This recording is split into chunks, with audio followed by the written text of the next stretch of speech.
안녕하세요. 루장입니다. 오늘은 미국 증시는 단순한 상승장이 아니었습니다. 시장의 생각 방식이 바뀌고 있다는 신호대요. 다우 지수는 사상 최고치를 찍었고 투자자들은 지정학적 리스크보다 미국 기업의 기회를 선택했습니다. 그리고 그 중심에 AI 그리고 엔비디아가 있습니다. 오늘 시장엔 분명한 리스크가 있었습니다. 베네수엘라 이슈, 지정학적 불확실성, 에너지 공급 변수, 그런데도 시장은 흔들리지 않았습니다. 다우존스는요, 하루 만에 약 플러스 600포인트 사상 최고치를 찍었고요. S&P 500, 나스닥 모두 동반 상승했습니다. 이건 위기가 아니라 미국 기업에게 사업 기회다. 시장이 이렇게 해석했다는 뜻입니다. 먼저 움직인 건 에너지주였습니다. 쉐브론과 엑슨모빌 등 상승을 했고요. 백악관이 미국 석유 기업들과 베네수엘라 에너지 협력을 논의했다는 사실, 시장은 이걸 정치 뉴스가 아니라 미국 기업의 사업 확장 가능성으로 봤습니다. 하지만 오늘 시장의 진짜 중심은 에너지가 아니라 AI입니다. CES 2026이 열렸고 그 시작을 연 인물이 바로 젠슨 황입니다. 엔비디아는 여기서 단순한 신제품이 아니라 AI의 다음 단계를 공개했습니다. 엔비디아가 공개한 건 베라 루빈 플랫폼입니다. 핵심은 이건데요. 첫 번째로 AI 성능 경쟁, AI 효율 경쟁, MOE 모델 학습에 필요한 GPU 수 4분의 1, 추론 토큰 비용 10분의 1. 이건 단순한 스펙 향상이 아니라고 하는데요. AI의 비용 구조를 바꾸는 기술입니다.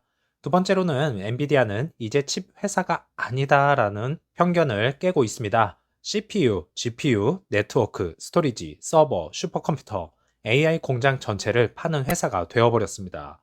누가 이걸 사느냐가 정말 중요하겠죠. 과연 어느 곳이 있을까요? 마이크로소프트, 구글, 아마존, 메타. 이 기업들이 공통으로 원하는 건 하나입니다. AI는 계속 키우되 비용은 더 이상 감당할 수 없다. 엔비디아는 이 질문에 유일하게 준비된 답을 내놓은 회사입니다. 물론 경쟁은 있습니다. AMD와 빅테크의 자체 칩. 하지만 현실은 냉정한데요. 단일 칩이 아니라 풀텍스와 연간 출시 주기를 따라올 회사는 아직 없습니다. 그래서 시장은 이렇게 판단합니다. 엔비디아의 독주는 당분간 깨지지 않는다. 흥미로운 건 금 가격도 동시에 올랐다는 점입니다. 이건 모순이 아닌데요. 시장은 위에서 리스크 온, 아래에서는 리스크 대비를 동시에 하고 있습니다. 즉, 낙관 속의 경계, 이게 지금 시장의 진짜 얼굴이라고 봐야 되겠죠. 오늘 시장을 한 문장으로 정리하면 이겁니다. 증시는 리스크를 기회로 해석했고, AI는 성능에서 효율로 넘어갔고요. 엔비디아는 그 전환의 중심에 있다고 보고 있습니다. 2026년 시장은 더 이상 AI가 되느냐의 문제가 아니고 AI를 얼마나 싸고 오래 안정적으로 돌릴 수 있느냐, 이 싸움이 펼쳐질 것입니다. 불확실성은 여전하다. 하지만 기회는 더 분명해졌다. 그리고 그 기회의 이름은 지금 이 순간에도 AI라 보고 있습니다. EV 섹터주는 리비아는 플러스 0.93%, 테슬라는 플러스 3.1%, 루시드는 플러스 4.84% 상승했는데요. 루시드는 이전 영상에서도 언급드렸듯이 연간 생산 목표인 18,000대 초과 달성을 했기에 상승을 이끌었다 보고 있습니다. 종가는 11.69불, 애프터 마켓에서는 플러스 1.11% 상승했네요. 당일 고가는요, 11.98불이었고요. 핵심 지지선은 11.15불, 단기 저항선은 12불이었습니다. 시가총액은 3.79 빌리언 달러, 거래량은 약 770만 주 평균 수준이었습니다. 폭발적 수급은 없었고요. 패닉 매수도 없었고, 하지만 방향성은 명확했습니다. 좋은 신호로 해석될 수가 있겠죠. 저점이 계속 높아지는 구조, 이런 차트가 주봉에서도 꼭 나와주었으면 좋겠습니다. 자, 애프터 마켓에서 되밀림 없이 유지가 되었고, 이건 단기 트레이더 관점에서는 던질 이유가 없는 캔들이라고 보고 있습니다. 아쉬운 점은 11.9에서 12불 구간인데요. 윗꼬리가 반복이 되었죠. 종가가 고점에 붙지는 못했습니다. 즉, 강한 돌파 시도는 있었지만 아직 확신 매수는 아니라는 뜻으로 받아들일 수가 있겠습니다. 오더플로우를 보면 인플로우는 11.8 밀리언 달러, 아웃플로우는 12.28 밀리언 달러, 그래서 순유출은 마이너스 0.48 밀리언 달러였습니다. 2025년 연간 생산 가이던스 18,000대, 이 숫자 자체는 크진 않지만 주가에는 절대 수치보다 달성 가능성이 더 중요하다 보고 있습니다. 시장의 인식 변화 3단계를 설명을 드릴 텐데요. 초기에는 그랬죠. 못 맞출 것이다. 중반에는 이거 아슬아슬한데, 현재는 최소한 가이던스는 지킬 수 있겠다. 지금 주가 반등의 본질은 성장 기대가 아니라 실패 리스크 제거가 되었다는 것입니다. 그러면 생산 목표 달성이 주가에 왜 이렇게 중요하냐 생각을 하실 수 있겠는데요. 루시드 같은 EV 기업은 흑자 전환은 아직 못했고요. EPS도 너무 안 좋습니다. 그래서 시장은 단 하나만 보는 것이죠. 회사가 계획을 통제하고 있는가 이것을 보는 것입니다. 생산 목표 달성의 의미는 공장 가동 안정, 공급망 붕괴 우려 감소, 추가 증자, 긴급 자금 조달 리스크가 떨어진다는 것이죠. 이게 바로 최근 대형 악재가 더 이상 나오지 않는 이유 같습니다. 주가가 움직임과 생산 기대의 연결고리는 이전에는 생산 차질 우려가 많았었고요. 소프트웨어 불신, 트레이드인 뉴스, 리스크 프리미엄 과도라는 악재가 있었습니다. 현재 구간은 생산 목표 달성, 주가에 반영된 최악의 시나리오 제거, 가격 정상화 시도를 노리고 있는 것이죠. 그래서 앞으로 주가를 밀 수 있는 진짜 트리거는 딱 세 가지뿐입니다. 생산 목표 공식 달성 확인은 하나 됐고요. 두 번째로는 분기 생산의 연속성입니다. 한 분기만 반짝해서는 안 되겠고 두 개 분기 이상 연속으로 안정이 돼야 됩니다. 세 번째로는 2026년 가이던스가 정말 좋게 나와줘야 됩니다. 연속성으로 이어지는 판매량과 생산량 그리고 미드 사이즈 공개 등이 2026년 1분기 루시드 주가를 이끌어 줄 것입니다. 전기차 시장에서 진짜 무서운 신호는 신차 출시가 아니라 고객이 갈아타는 방향이라고 합니다. 오늘은 이 한 줄로 시작할 텐데요. 2025년에 리비안 오너 트레이드인 요청이 100건 이상이었다. 그리고 더 충격적인 장면도 있었다고 합니다. 올랜도 리비안 매장에 주행거리 1400마일짜리 루시드 그래비티 드림 에디션이 들어와 있다는 것이었죠.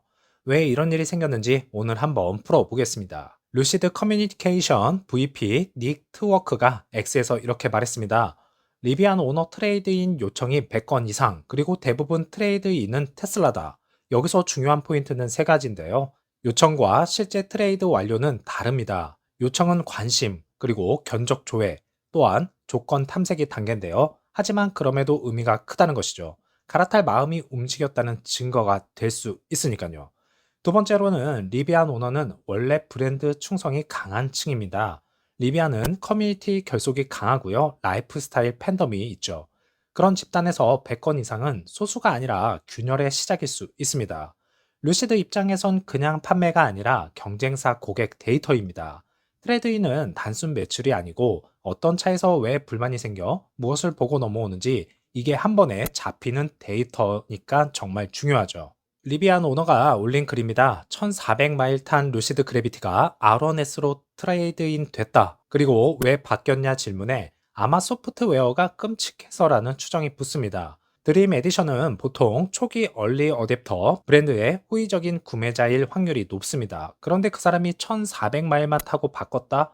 이건 차가 실타라기보다 기대했던 경험이 깨졌다에 가깝다 보고 있죠. 기사에서도 딱 이렇게 정리됩니다. 그래비티는 엔지니어링과 주행감은 칭찬을 받는다. 그런데 소프트웨어 이슈가 그걸 덮었다. 이게 지금 EV 시장의 잔혹한 현실입니다. 주행감은 가끔 느끼지만 소프트웨어는 매일 만납니다. 예를 들어서요, 버튼 반응, UI 지연, 기능 오류. 이건 운전할 때마다 누적이 되면 스트레스가 쌓이게 되어 있죠. 그래서 소비자들은 이렇게 판단합니다. 차는 좋은 데가 아니라 매일 짜증나면 결국에는 못한다. 임시 CEO 마크 윈터호프가 오너들에게 이메일로 문제를 인정했고요. 개선을 약속했다는 내용이 나왔었죠. 여기서 중요한 건 두 가지입니다. 좋은 점은 공식적으로 문제를 인정했다는 것이고, 고객 경험을 핵심 과제로 올렸다는 것입니다. 위험한 점은 인정은 하려면 되지만 개선은 업데이트 속도와 안전성으로 증명을 해야 됩니다. EV는 지금 OTA 업데이트가 신뢰의 통화입니다. 업데이트가 빨라지고 안정적이면 신뢰가 회복되고 그렇지 않으면 트레이드인이 계속 늘어나게 될 것입니다. 이 부분을 인지하고 빠르게 대처해야 되겠죠. 고객을 뺏는 전쟁도 시작됐습니다. 루시드는 2025년에 트레이드인 보너스를 공격적으로 걸었죠. 3월에 트레이드인 보너스 $2,000, 5월에는 일부 주에서 전 테슬라 오너 대상 4,000불. 이건 단순한 할인이 아니라 경쟁사 고객을 이탈시키는 비용을 회사가 공식적으로 지불하고 있었습니다. 그리고 리비안도 트레이드인 가치를 구매가에 반영하는 툴을 개선했다고 언급했습니다. 즉, 지금은 우리 차를 사세요가 아니라 당신이 타던 차를 버릴 이유를 만들어 드릴게요. 이 싸움이 시작되었다는 것이죠. 루시드와 리비안이 4분기 생산과 인도 숫자를 공개했습니다. 이 타이밍에 트레이드인 뉴스가 뜬 이유는 단순합니다. 실적이 흔들리는 구간에서 고객이 우리 쪽으로 오고 있다라는 스토리는 시장 심리를 방어하는 카드가 되거든요. 전기차 시장은 지금 누가 더 빨리 완벽해지느냐의 싸움이 아니라 누가 더 빨리 배우고 고치느냐의 싸움으로 들어왔습니다. 그래서 루시드 모터스는 차를 만드는 능력만큼은 이미 증명했습니다.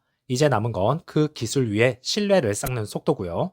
리비안 역시 경쟁자가 있다는 사실 덕분에 빠르게 진화하고 있는 중입니다. 이 경쟁은 누군가의 몰락이 아니라 전기차 경험 전체가 한 단계 올라가는 과정일 수 있습니다. 결국 살아남는 브랜드는 가장 완벽했던 회사가 아니라 끝까지 고쳐 나간 회사일 겁니다. 그리고 아직 이 게임 끝나지 않았습니다. 앞으로 루시드가 많은 고객을 끌어들일 것입니다.